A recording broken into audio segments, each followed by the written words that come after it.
Ya Allah. Başlayaq. Kimdən? Zamanovdan başlayaq. Zamanov növ nədir? Növ sərbəst tərəfinin aslında dölün nəsil verən növlər cəmidir. Fərdlər. Fərqlər cəmi növ adlanır. Hə. Həmçinin müəyyən Növlər ərazide cəmidə populyasiya adlanır yəqin ki. növlərin cəmi populyasiya adlanmır. Yox, kim dedi ki onu? Dölün nəsil verən fərdlərin cəmi növlər cəmidə populyasiya deyil. Xeyr, xeyr, xeyr. Növlərin cəmi cins əmələ gətirə bilər. Populyasiya növdən daha kiçik olan bir anlayışdır. Yəni növün müəyyən fərdlərinin cəmi populyasiyadır. Yəni məsələn biz düşünsək ki, 11-ci sinif növdür. 11A, 11B, 11C, 11D sinifləri onun populyasiyaları olacaq. Yəni bənzətmə olaraq deyirəm amma təbii ki, Bildim. bunlar hamısı bir növə aiddir. Yaxşı. Hə, demək müəyyən ərazidə yaşayan, eyni ərazidə təbii ki, eyni ekoloji mühitdə yaşayan, eyni genetik məlumatlara malik olan, yəni xromosom sayına malik olan, nuklein turşularının quruluşu, nə bilim, zülal maddələrinin quruluşu oxşar olan fərdlərin cəmi, həmçinin də əsas məsələ sərbəst çarpazlaşaraq döllü nəsil vermək burada diqqətdə saxlanılmalıdır. Növ adlanır. Növü müəyyən etmək üçün müəyyən kriteriyalar var və bu kriteriyaları real deyəcək. Bəli. Morfoloji kriterlər var, genetik kriterlər var, fizioloji kriterlər var. Morfoloji, genetik, fizioloji, biokimyəvi kriterlər var, ekoloji kriterlər də var. Bir də mənim coğrafi kriterlər var. Yaxşı, yaxşı. Başlayaq morfoloji kriteri ilə. Fidan, morfoloji kriteri nədir? e, növlərin xarici və daxili quruluşlarındakı fərqlərə əsaslanan kriteridir. Aha. Yəni xarici və daxili quruluşları eyni olsa eyni növdür, yoxsa fərqli olsa eyni növ olacaq? Fərqlərə görə baxırıq da. Yəni, mənim sualımın cavabı nə oldu? Eyni olsa, yoxsa fərqli olsa? Bir dəfə də verin. İki dənə fərddir tutaq ki, götürmüşük. Bəli. Onların xarici və daxili quruluşu eyni olmalıdır, eyni növ Fərqlərə görə olmalıdır. baxırıq da. Məsələn, misal vardı ki, qarağat meyvəsidir. Onun qara və qırmızı növləri var. Mənim sualımın cavabı nə oldu? Fərqlərə görə. Məncə eyni olmalıdır daxili quruluşu. Eyni olmalı. Xarici quruş Daxili. Fərqlərə görə növlərin fərqli olması müəyyən. Bax belə düşünək də. Biz nədir? Deyirik ki, eynidir. Baxırıq xarici quruluşuna. Görürsən ki, məsələn, bunun da görkəmi eynidir, onun da görkəmi eynidir. Deyirik ki, bunlar eyni növə aiddir. Yəni, məsələn, tutaq ki, Linnəyə görə deyirdi ki, nədir o, erkəkliklərin sayına əsasən müəyyənləşdirirdi. Baxırdı ki, bunun da çiçəyində 4 dənə erkəklik var, onun da çiçəyində 4 dənə erkəklik var. Deyirdi ki, bu eyni növdür. O baxırdı ki, fərqlidir, birində 4-dür, birində 10-dur, birində 5-dir. Deyirdi ki, fərqli növdür. Hə, orada deyir ki, oxşarlıq və fərqlərə görə müəyyən edilir. Necə müəyyən edilir? Əgər eynidirsə, eyni növə, fərqlidirsə, fərqli növə aid ediləcək.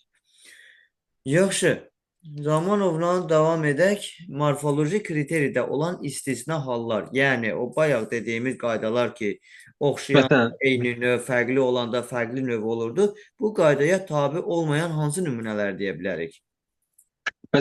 qara soğunla iki əks şeyi var. Demək olar ki, bir-birinə çoxuşan birinin ki 38, birinci 42 xromosom dəsti var.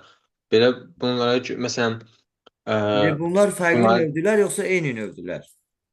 morfoloji cəhətdən eynidir, amma bunlar fərqli növdür. Çünki birinci 38 xromosom var, birinin 42 xromosom var. Bəli, bu qanuna uyğunluğu pozur. Yəni əslində qalanda biz əgər sadəcə morfoloji kriterini əsas götürsəydik, onlar eyni növ olmalıydı. Çünki oxşar idi morfoloji quruluşuna görə.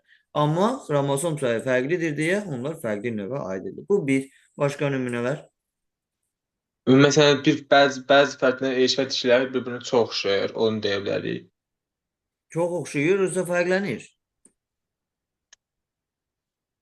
Ə, Bir-birinə fərqlənir, amma eyni bir-birinə məsələn, hə, Amma eyni kəpənək və növə onun aiddir. tırtılı var. Hə, kəpənək falan tırtılı var idi. O bir-birinə heç oxşamırdı, amma eyni növə mənsub idilər. Bəli. Məsələn, bax, bir dənə də hə, bir fərqli HP dişlər bir-birinə fərqlənirdi, amma eyni növə mənsub idilər. Bunlar misal çəkmək olar. Bəli, bəli. Yaxşı, bunlar oldu morfoloji kriteriyada olan istisnalar. Bəzən elə olur ki, iki canlı bir-birindən fərqlənir, amma eyni növə aid edilir. Bəzən isə elə olur ki, əksinə olur, iki canlı bir-birinə çox oxşayır, amma fərqli növə aid edilə bilər. Bu da nəyə əsasən? Başqa kriterilərə əsasən. Tamam. Realla davam edək. Real genetik kriteriyə, ümumiyyətlə genetik kriteri nədir? Və həm nümunələr, həm də istisnalar. Genetik kriter növlərin xromosom sayındakı fərqləri əsasında müəyyən olunur. Hər bir növün özünə uyğun xromosom sayı olur. Ancaq bu həmişə özünü doğrultmaya bilər. Məsəl üçün, normal insanda 46 xromosom olduğu halda Down xəstəlikli insanda 47 xromosom olur və yaxud da ki, əksər paxlalı bitkilər 22 xromosom malikdir. Yəni, tam da yəni, özünü hər zaman doğrultmur da bu. Hı -hı. Yəni, belə düşünsək ki, xromosomumuz eynidir, eyni növ olsun və yaxud xromosomu fərqlidir, fərqli növ olsun. Burada həmişə özünü Yanlış. doğrultmaya bilər. Yaxşı, qara siçovulun əkiz növlərində genetik kriteri özünü doğruldur, yoxsa doğrultmur?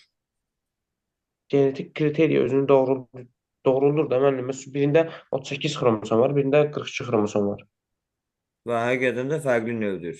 Elə? Bəli, bəli. Bəli, özünü doğruldur. Yəni orada morfoloji kriteri özünü doğrultmur, amma genetik kriteri özünü doğruldur. Və paxlalı bitkilərdə dediyimiz 22 xromosomun olması bir çox bitkilərdə orada genetik kriteri özünü doğrultmur. Xromosom sayı eyni, amma fərdlər müxtəlif növlərə malik olurlar. Tamam, devam edirik Fidanla. Fidan bizə cavab Amma onlar bir baxımdan da fəsləsi eyni deyilmi? necə? Yonca ilə məsələn şeydən paxlalar xəstəsinə deyiləm ikisi də. Bəli. Bir yana yəni oradan bir düzgünlük pay var da yenə də.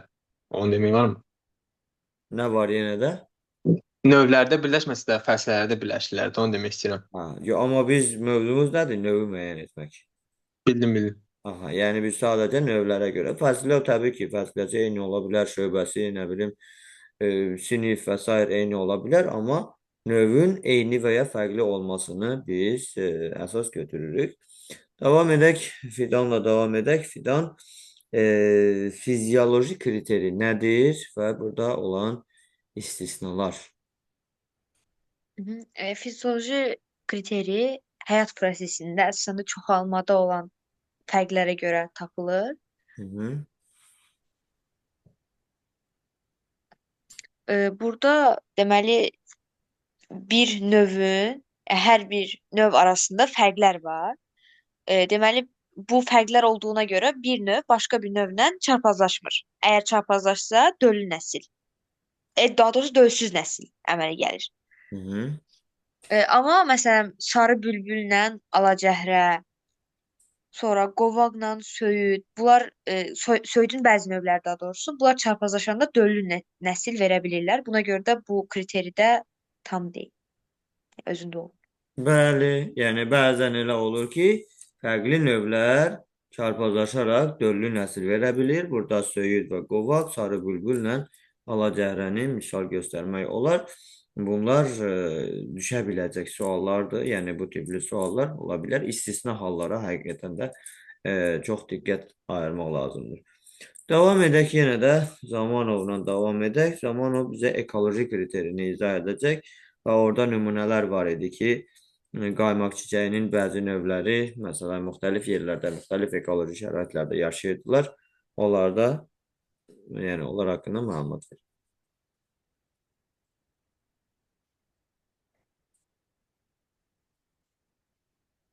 Görək.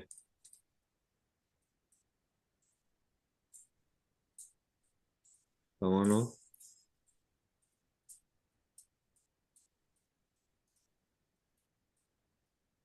Səsim gəlmir müəllim? İndi gəlir. Şeydir, məsələn, ekoloji kriter növün eyni bir mühit şəraitində ekoloji şəraitdə yaşamasına əsaslanır. Və burada şey var, dalayıcı qamakçılar var idi. Onlar təməl olaraq tarlalarda idi. Sürünənlər çay və noxurlarda, yandırıcılar isə bataqlıqlarda bitirdi. Ə, Başqa nə var idi ki? İstisna hal olaraq bu nümunədir. Sadəcə bu e, ekoloji kriterinin özünü doğrultduğu nümunələrdir. Amma istisna hallara nələri misal göstərə bilərik? Məsələn, insanların biziyyətən bəzi şeylər var, böcəklər var, məsələn, tarakanlar var idi, milçək var idi, siçan var idi. Bunlar isə otlarda zətdə bir şey yaşaya bilir, değil mi? Hı -hı. Yəni onlar müxtəlif ekoloji mühitlərdə yaşaya Yaşaya bilir. bilirlər. Yəni bir çox Həm ekoloji bizlərkən var. mühitlərdə yaşaya bilirlər. Yaxşı. Davam edirik. Deməli, real coğrafi kriteri barədə məlumat verir. Deməli, mən coğrafi kriter hər hansısa bir növün müəyyən coğrafi sahədə yayılmasına və həmin coğrafi areal tutmasına əsaslanır. Burada müəllim hər zaman özünü doğrultmur. Çünki bəzi heyvanlar var, kosmopolit canlılar var. Dünyanın hər yerində onlara rast gəlmək mümkündür. Məsəl üçün mənim boz siçandır, sərçədir. Bunlara olduğuna görə bu kriteriyada özünü hər zaman doğrultmur. Yaxşı. Hər yerdə yayılan növlərə nə deyirlər dedik? Kosmopolit canlılar. Kosmopolit canlılar, kosmopolit növlər deyilir. Yaxşı. Fidan. Fidan populyasiya nədir? Populyasiya növün bir-birindən tam və ya qismən təcrid olunmuş halda yaşayan fərd qruplarıdır. Yaxşı. Tam və ya qismən tədric olunmuş halda yaşayan fərdlər qrupudur. Populyasiya daha böyükdür yoxsa növ?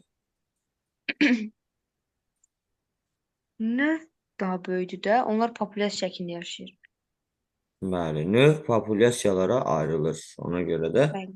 növ daha böyükdür. Populyasiya sözünün mənası nədir? Xalq. Xalq, əhali deməkdir. Tamam. Afrika filləri üçün populyasiyanın sıxlığı nə qədərdir? Bir fərd üçün 40 kvadrat kilometr. Bir fərd üçün 40 kvadrat kilometr, bəli, deyə bilərik. Yaxşı. Bəs rotatorilərin sıxlığı nə qədər olur? Onlar elə bil ki 1 millilitrdə 1000. 1 millilitrdə təqribən 1000-ə bərabərdir. Bəli. Rotatorilər hansı tipin nümayəndələridir? Saf qurdları. Tamam. Yaxşı. Davam edirik. Mikro təkamül. Amanov, mikro təkamül nədir və hansı növləri var? Növ daxilində baş verənlər növdən aşağı növ və mikro təkamüldə növdən yuxarı isə makro təkamülə sayılır. Burada coğrafi növ əmələ gəlməsində isə coğrafi növ əmələ arealın genişlənməsi var. Coğrafi əmələ gəlmə var. Coğrafi əmələ gəlmənin də iki forması. Arealın genişləməsi, arealın isə parçalanması. Bir də arealın hissələrə parçalanması. Tamam. Bir ekoloji növə gəlmə var. Aha. Qidaya ixtisaslaşma ilə əlaqədar olaraq arıquşunun hansı növləri yaranmışdır? İri arı quşu var idi. Aha. Başqa. Qayıtqa qara arı quşu var idi. Bəndə heç nə. Çəkili arı quşu var idi. İynə yarpaqlar. Başa düşmədim? Şeydir, İri arı quşu ilə Qayıtqa qara arı quşu bunlar həşəratlarla qidalanırdı, amma iynə yarpaqlı ilə çəkili arı quşu isə toxumları ilə ağacın.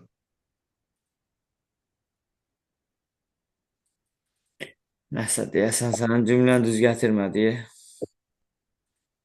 Hissətləri. Real 5 dənə növü say ala. Deməli, mən iri arı quşu, qayçqa, qara arı quşu, abiça idi. Bunlar həşəratlarla qidalanırdı. Kəkillər quşu da iynəyarpaqlı bitkilərin toxumlarıyla qidalanırdı. Bəli. Bəli. İynəyarpaqlı adında Zamanov. Arıquşu növü yoxdur. Biraz sən orada sanki çaşqınlıq yarattın. 5 dənə növü var. Qidaya ixtisaslaşma ilə əlaqədar olaraq. Onlardan 4-ü ayrı cür, biri isə ayrı cür qidalanır. Yəni 4-ü həşəratlarla, biri isə eyni-yarpaqlı ağacların toxumları ilə qidalanır. Yaxşı. Yenə də realla davam edək. Real bizə cavab verər. Ərazinin genişlənməsi və ərazinin hissələrə parçalanması. Belə deyək.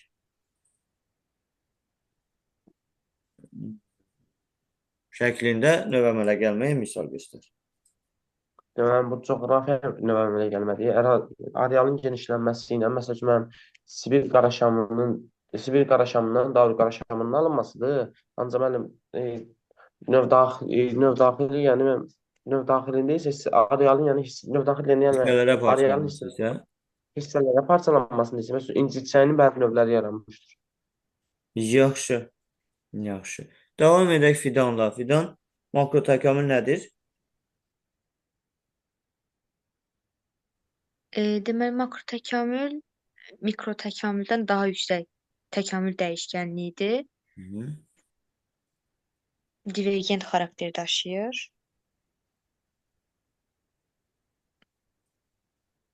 Bir də Hər ikisi divergent xarakter daşıyır. Yəni mikrotəkamül də makrotəkamül kimi divergent xarakter daşıyır. Yəni şaxalanaraq yeni əlamətlərin, yeni xüsusiyyətlərin yaranmasına səbəb olurlar. Bəli. Hansı dəlilləri olur makrotəkamülün ümumi olaraq? Deməli, keçid formaları var, filogenetik sıralar var, qitələrin dreyfi. Ümumi. Sən paleontoloji dəlilləri sayırsan. Siz nəyi soruşdunuz? Ümumi olaraq dəlilləri hansı növlərə, hansı qruplara ayırmaq olar? Paleontoloji dəlillər. Aha.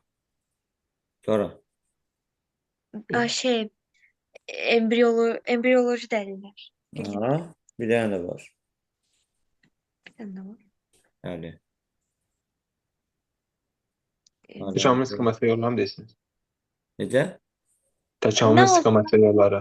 Adı yadımdan çıxdı. O şey deyirsiniz, analoji orqanlar, homoloji orqanlar. Bəli. Müqayisəli anatomiya dəlilləri. Bəli. Aha. Düzdür. Paleontoloji dəlillər, embriyoloji dəlillər, müqayisəli anatomiya dəlilləri. Hər birinə bir balaca qısa izah hələ növlərini soruşmuram. Yəni paleontoloji dəlil nədir? Embriyoloji dəlil nədir? Müqayisəli anatomiya dəlilləri nədir? Paleontoloji dəlillər daha çox qazıntı aparılarkən arxeoloji qazıntılar nəticəsində tapılır. Əldə edilən dəlillərdir, məlumatlardır. Embriyoloji dəlillər deməli canlıların rüşeyn mərhələsini öyrənən dəlillərdir. Yəni, orada artıq rüşeyn mərhələsində təkamül dəlilləri verir. Aha. Müqayisəli anatomiyada isə indiki dövrdəki canlıların orqanlar sistemini müqayisə edir. Yaxşı. Tamam. Davam edək. Zamanla davam edək. Paleontoloji dəlillərin növləri hansılardır? İzotop, keçid, təyin dreyfi, filogenetik sıralar, biraz stratigrafik bir şey. Yaxşı. Nədir stratigrafik dəlillər? Məsələn, müxtəlif geoloji dövrdə məsələn qazıntılarda mənim ən aşağıda qatlarda olan ən qədimlərə, ən yuxarı qatda olanlarsa daha cavan, məsələn daha sonra yaranan hətta məsələn quşlar, insanlar qalıqları. Yaxşı. Daha dərində olanlar daha yaşlı, daha qədimdə yarananlar. Üst hissədə, üst qatlarda rast gəlinənlər isə daha cavan canlı qalıqları hesab olunur. Realla davam edək. Real izotop nədir? Yəni izotop dəlil nədir? Belə İzotop dəlil İzotop dəlillər əsasən suyun kimyəvi elementlərin yarım çevrilmə perioduna əsasən səfər verirsə, müəllim. Çünki o kimyəvi elementlər, mən kimyəvi elementlərin su parçalanmağı ətraf mühitdən asılı deyil də. Yerin yaşı da müəllim bu üsulla tapılıb da. Aha, yəni kimyəvi elementlərin parçalanmasından yaranan müəyyən izotop maddələr canlı qalıqlarının tərkibinə hopur. Əgər hansı canlı daha qədimdən mövcud olubsa, onun tərkibində, onun qalıqlarının tərkibində daha çox izotop maddələrə rast gəlmək olar. Yaxşı, Bəli, müəllim. davam edirik. Fidan bizə keçid formaların hansılar olduğunu deyəcək. Keçid formaları trilobitlərdir. Hı. Onlar haqqında da deyim, ya sadəcə adlarını deyim. Hələlik adlarını deyək. Trilobitlər, İxtiostega, Hı -hı. sonra Katilozavr, Hı -hı. Inotransevia, Aha. sonra Archaeopteryx, Aha. bir de yosunlar neydi? O psilofitlər. Bəli. Yaxşı, sən bunlardan məlumat ver Arxeopteryx haqqında. Deməli, Archaeopteryx sürünənlərlə quşların keçid formasıdır. Hər ikisinin əlamətləri də var. Aha. Bunlarda lələk olub, qanad olub, ön ətrafları qanada çevrilib. Aha. Sonra pəncə lüləsi olub, çəngəl sümüyü olub, sümüklərin içi boş olub. Bu xüsusiyyətlərinə görə quşlara oxşayıblar. Aha. Qarın qabırğalarının, sonra qarın qabırğaları olub, pəncə sümükləri bitişik olub, uzun quyruqları olub, Aha. bir də dişləri olub. Bunlara görə də sürünənlərə oxşayıblar. Onlarda döş dili var idi, yoxsa yox idi? Var idi, amma inkişaf etmiş değildi. Hı -hı. İnkişaf Uça etmedi. bilmədilər. Yox kimidir. Yəni döş sümüyü, döş qəfəsi var idi, amma döş dili inkişaf etməmişdi. Hı -hı. Yaxşı. Uça bilmək necə? Uça bilmək bilmədilər. qabiliyyəti var idimi? Xeyr, uça bilmədilər. Uça bilmirdilər. Bəs bir ağacdan başqa bir ağaca necə keçid edirdilər? Üzürdülər, süzmə hərəkəti. Süzmə hərəkəti edərək, bəli, hərəkət edirdilər. Yaxşı, davam edək. Zamanov psilofitlər hansı canlılar arasında keçid formadır? Psilofitlər yosunlarla şeylər arasındadır. Yosunlarla ali sporlar deyək, deməm. Qıcı, bombar zad oraya keçid formasıdır. Aha. Ee, o Ares sporlu bitkilər. Bəli. Dönün. üzərində pultlar olubdu. Yeraltı hissəsində çürümsü olub bənzənmişdi yazı. Sonra izoidlər var idi. Sonra toxumalar da var idi, cümə edilirdi. Başqa Hansı toxumaları var idi? mexaniki örtücü, bir də örtücü. Mexaniki, sonra nə dedin? Örtük, ötürücü. Örtük və ötürücü toxumalara malik idi. Bəli. Yaxşı. Demək, real bizə atın filogenetik sırasını sayacaq görək hansılardır? Deməli, müəllim, atom filogenetik sırasını Kovalevski kəşf edib. Amma müəllim, birinci Fenokudus idi. Sonra müəllim, ikinci Eohippus, Fenokudus, Eohippus, Merihippus, Hı -hı. ne müəllim, Hipparion da adda indiki ad, müasir ad. Müasir. Yaxşı. Belə deyək. Atların qədim formalarında dişlər qabarıq olub, yoxsa büküşlü olub? Deməli, atların qədim formalarında dişlər qabarıq formalıymış. Yaxşı. Nəyə görə onlar büküşlü dişlərlə əvəz olundu? Çünki müəllim, onlar yeni həyat şəraitinə düşdü və qidasını dəyişdikləri üçün də müəllim. Bəli, daha qaba yemlə qidalandıqları üçün onları əzmə yəni mümkün olsun deyə dişlər büküşlü formaya çevrilmişdir. Yaxşı. Atlarda rudiment barmaqların sayı nə qədər olur? Deməli, mənim atlarda üçüncü barmağın inkişaf edir, ikinci, dördüncü barmaqlar rudimentdir.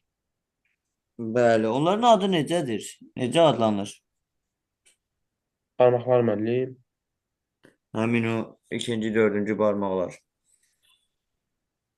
Rudiment adlanır ki, müəllim. Onların xüsusi adı var. Düzü mövzuda yox idi deyəsən, amma belə ola bilər bəlkə. Eşitmiş olasınız. Fidan?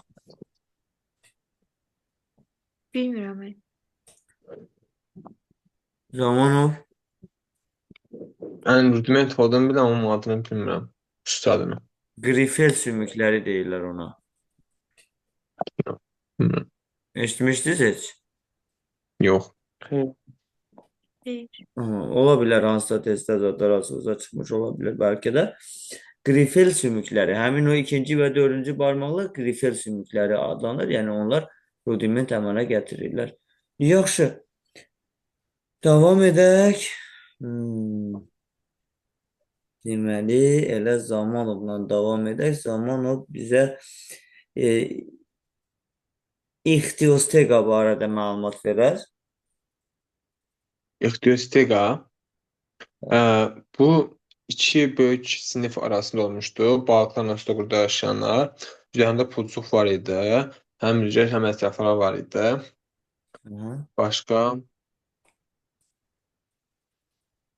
Başqa heç nəyə gəlmir.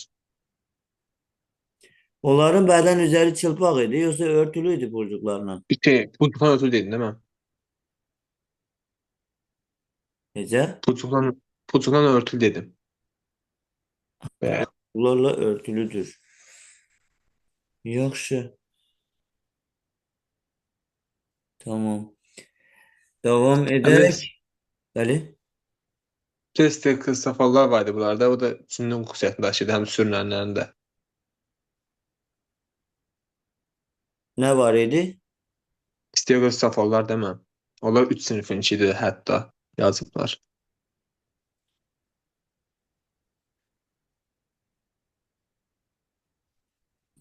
Yaxşı.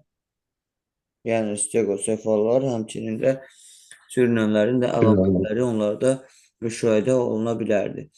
Davam edirik ki, realla. Real bizə trilobitlərin hansı sistematik kateqoriyaları birləşdirdiyini deyəcək. Deməli, triplobitlər həlqəvi qurtlarla buğumayaqlar arasında keçid forması deyildi. Bəli, həlqəvi qurdlarla buğumayaqlar arasında keçid formadır. Necə bənzəyir həmin onlara? Deməli, mənim həlqəvi qurdlarla boğumlarına görə, tənəffüs sisteminə görə, boğumlarına, tənəffüs sisteminə, bir də boğumlarına, tənəffüs sisteminə, bir də mənim Sinir sisteminə. sinir sisteminə görə oxşayırlar. Ancaq yəni bunların triplobitlərin hər boğumunda bir cüt ətraf olur da. Fərqi ondadır. Bəli, bəli. Yaxşı. Davam edirik. Fidanla. Fidan bizə biogenetik qanunu deyəcək. Biyogenetik qanun ontogenez filogenezin qısa təkrarıdır deyir də. Kim tərəfindən bu qanun irəli sürülüb? Müllerlə Haeckel tərəfindən. Tamam. Bəs bu qanun sonradan dəyişdirildi. Kim tərəfindən dəyişdirildi? Kimlər tərəfindən? Schmalhausen, Bəli. İvanov Schmalhausen. Bir də Nikolayeviç. Seversov tərəfindən. Bəli. Onlar bu qanunu necə ifadə etdilər? Nəyə dəyişiklik etdilər onlar? Onlar elə bir ki dedilər ki, bu həmin canlılar ontogenezlərdə, daha doğrusu öz ontogenezlərində əcdadın yetkin fərdini yox, embrional mərhələdəki əlamətlərini təkrar edirlər. Bəli, bu da yəni həqiqi belə deyək, daha da təkmil olan biogenetik qanun idi. Yaxşı, davam edirik. Zamanov. Zamanov divergensiya nədir? Konvergensiya nədir? Konvergensiya mənası oxşamaq deməkdir. Oxşar mühitdə müxtəlif simmetrik orqanizmin oxşar xüsusiyyətini qazanması deməm. Məsələn, burada köpək balıqlarla balinalar deyə bilərik. İkisi su mühitində yaşayıb deməm. Amma ikisi biri məməlilər, biri balıqlar cinayətdir aiddir. Ha, bu nəyə aid oldu dedin? Konvergensiya balina ilə köpək balığı deyə bilərik. Su mühiti Bəli, oxşardır, amma fərqli sistematik məməllərlə kateqoriyalara daxil olsalar da oxşar mühitdə yaşamaları ilə əlaqədar olaraq oxşar bədən quruluşunun əmələ gəlməsi. Tamam, amma divergensiyada həyat məsələn, şəraitin müxtəlif olması, amma eyni növün daxilində şaxaların olmasıdır.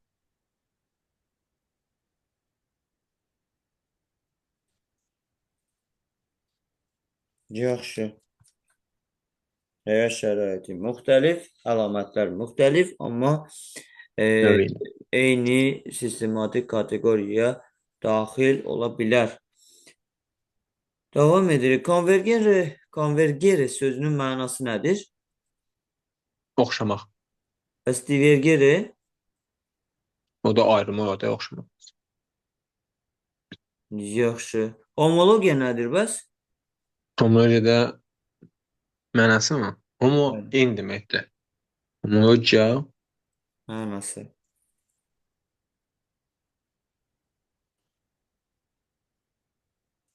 Müvafiqlik. uyğunluq demək olar, hə. Uyğunluqsadır. Müvafiqliklə razılaşma. Bildim. Yaxşı. Realla davam edək. Real homoloji orqan nədir? Analoji orqan nədir?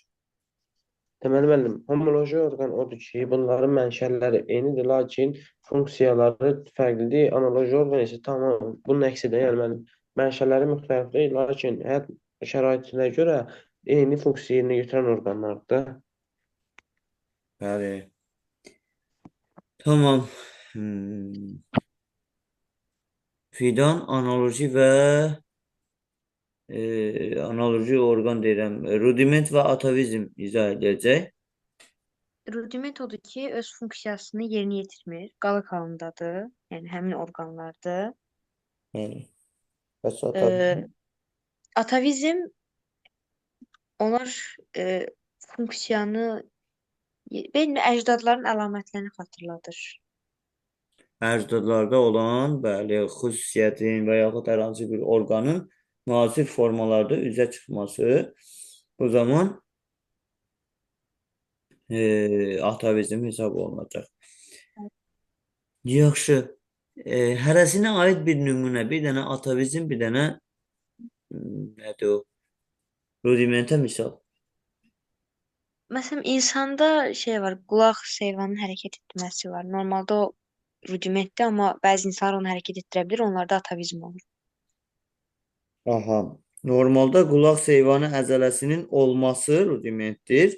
Amma Bəli. hərəkət etdirə bilirsə bu artıq atavizm Atavizm. hesab olunur. Çünki yəni müasir insanlarda demək olar ki, əksər hallarda qulağı tərpətmək yoxdur normalda. Bəli. Yaxşı.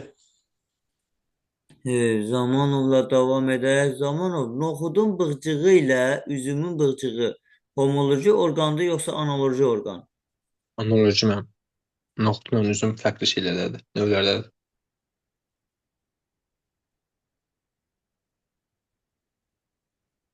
Homolojidir dedin. Analoji mən, analoji. Analoji noxudla üzüm və yaxud noxudla boranı deyə bilərik. Növlər fərqli, amma yəni mənşəyi də fərqli. Orqan biri yarpaq mənşəli, biri gövdə mənşəlidir, amma bir-birinə oxşayırsa, funksiyası oxşardırsa buna biz Analoji deyirik. analoji orqan deyirik, bəli. Yaxşı. Homolojiyə bir dənə misal göstər. Kaktusla noxudun bığcığına tikan deyə bilərik. İkisi də yarpağın çəşidləşməsidir. Və Bəli. insanla yarasan qolu biri uçmağa kömək edir, amma biri də hərəkət etməyə, değil mi? İşləməz də. Bəli. Bəli, quruluş cəhətdən fərqlidir. Tamam, davam edək. Realla davam edək. Real rudimentə aid bir neçə misal.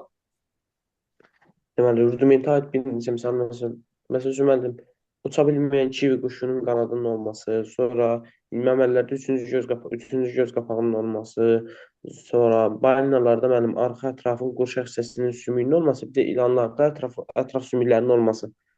Olması yoxsa olmaması? İlanlarda olmaması idi mənim müəyyən. Aha, yəni qısalmış halda rudiment halda olması. Arxa ətraf, ümumiyyətlə ətraflarda olan qurşaq sümükləri rudiment haldadır deyə bilərik. Yaxşı. Bəli, müəllim. Hmm, Davam edirik. Elə fidanla. İnsanda bədən üzərində seyrək tük örtüyünün olması rudimentdir, yoxsa atavizmdir? Çox tük atavizm olur. Seyrək tük rudiment. Bəli. Bəli, doğrudur. Yaxşı. İnsanda üçüncü göz qapağı rudimentdir, yoxsa atavizmdir? Rudiment. Tamam. Kor-bağırsaq çıxıntısı rudimentdir, atavizmdir. Bağırsaq çıxıntısı rudiment. Kor-bağırsaq çıxıntısı soğulcana bənzər. Rudiment. Rudimentdir. Bəli. Rudiment. Rudiment. Yaxşı. Davam edək. Zamanovla təkamülün istiqamətləri hansılardır, yolları hansılardır? Biyoloji tərəqqi ilə biyoloji tənəzzül var. Onların istiqamətləri aramorfozdur, idiopatiyasıdır, bir dənə